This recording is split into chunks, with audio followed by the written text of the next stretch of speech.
Première lecture du premier livre des rois, chapitre 12, versets 26 à 32, puis chapitre 13, versets 33 à 34.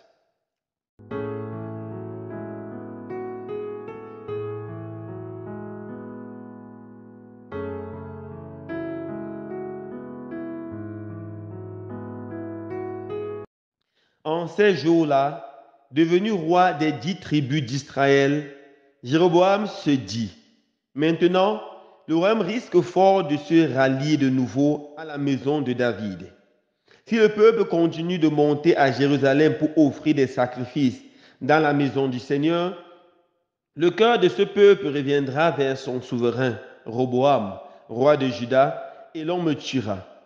Après avoir tenu conseil, Jéroboam fit fabriquer 2 veaux en or et il déclara au peuple, voilà trop longtemps que vous montez à Jérusalem. Israël, voici tes dieux qui t'ont fait monter du pays d'Égypte. Il plaça l'un des 2 veaux à Bethel, l'autre à Dané, et ce fut un grand péché. Le peuple conduisit en procession celui qui allait à Dané. Jéroboam y établit un temple à la manière des lieux sacrés. Il institua des prêtres pris n'importe où et qui n'étaient pas des descendants de Lévi. Jéroboam célébra la fête le 15e jour du 8e mois, fête pareille à celle que l'on célébrait en Juda. Et il monta à l'autel. Il fit de même à Bethel en offrant des sacrifices aux veaux qu'il avait fabriqués. Il établit à Bethel les prêtres des lieux sacrés qu'il avait institués. Jéroboam persévéra dans sa mauvaise conduite. Il continua d'instituer n'importe qui comme prêtre des lieux sacrés. Il donnait l'investiture à tous ceux qui le désiraient pour en faire des prêtres des lieux sacrés. Tout cela fit tomber dans le péché la maison de Jéroboam, entraîna sa ruine et provoqua sa disparition de la face de la terre. Parole du Seigneur. Nous rendons grâce à Dieu.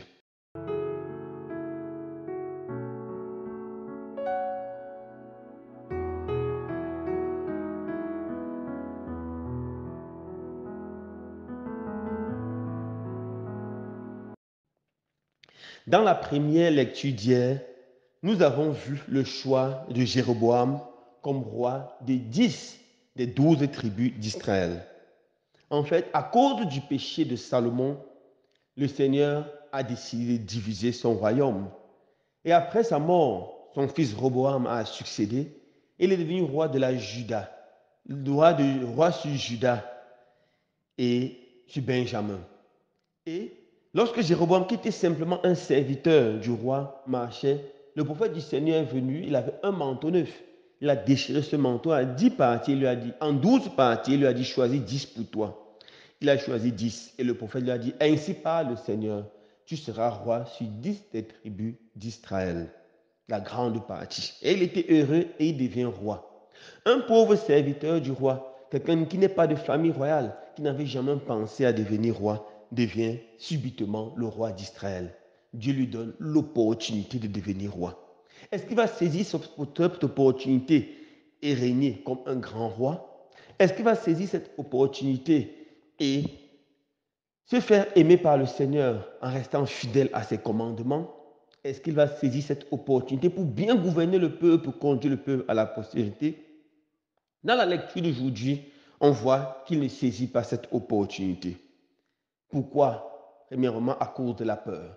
Il a peur que le peuple continue à aller à Jérusalem prier et il commence à penser à instituer dans la partie du nord d'Israël qui gouverne des lieux sacrés. Et il choisit 2 lieux sacrés, Bethel et Dané. Et là, il fait installer des veaux d'or qu'il a construits.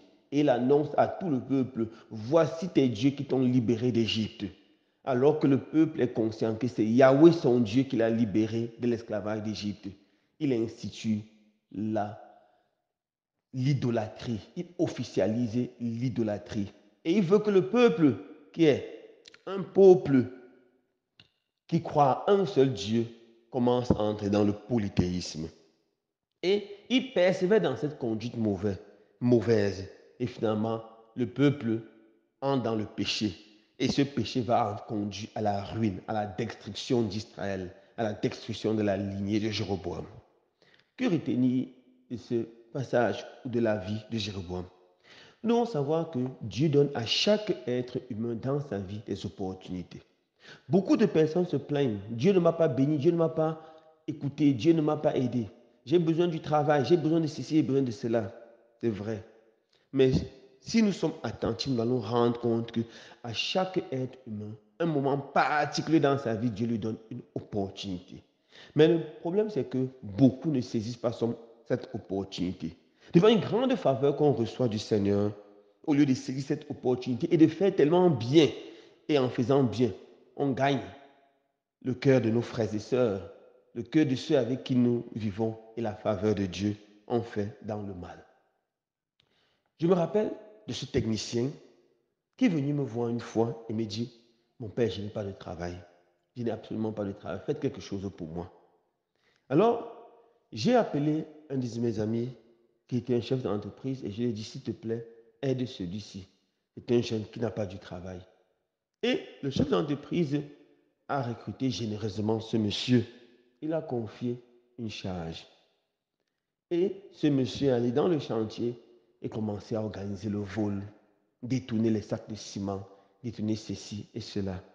Il a commencé, au lieu de se comporter en bon technicien qui va être un bon constructeur, il a commencé à voler. Il s'est comporté comme Jéroboam. Il n'a pas saisi l'opportunité. Et la conséquence était sans appel. Il a été purement et simplement licencié. Et il allait en pleurant en disant qu'il est malheureux. Non, il n'est pas malheureux. Il n'a pas saisi l'opportunité. Il y a beaucoup de personnes qui prient, demandent la grâce du mariage. Quand ils tombent sur un homme extraordinaire, sur une femme extraordinaire, ils ne saisissent pas l'opportunité. Je connais cette jeune fille qui désirait le mariage et le Seigneur a donné un bon fiancé. Mais elle a exaspéré ce monsieur avec des demandes d'argent répétées, répétées. Finalement, ce monsieur a pris la clé du champ. Il s'est échappé. Il a abandonné la fille. Elle a commencé à être malheureuse. As-tu saisi l'opportunité? L'opportunité. Dieu donne à chaque homme les opportunités. Les gens qui ont écrit grandement l'histoire de l'humanité, ce sont les gens qui ont saisi, qui ont su comment saisir la bonne opportunité et qui l'ont saisi et qui ont fait tellement bien. Beaucoup d'hommes qui sont prospères dans les business, ce sont des gens qui ont saisi la bonne opportunité. Lorsqu'ils ont eu leur chance, ils ne l'ont pas lâché. Ils l'ont saisi très bien et le Seigneur les a bénis et ils ont attiré la faveur des autres sur eux. Alors demandons au Seigneur la grâce de ne pas nous comporter comme Jéroboam, de ne pas laisser les opportunités, mais de saisir toutes les opportunités que le Seigneur met sur notre chemin. Loué soit Jésus-Christ.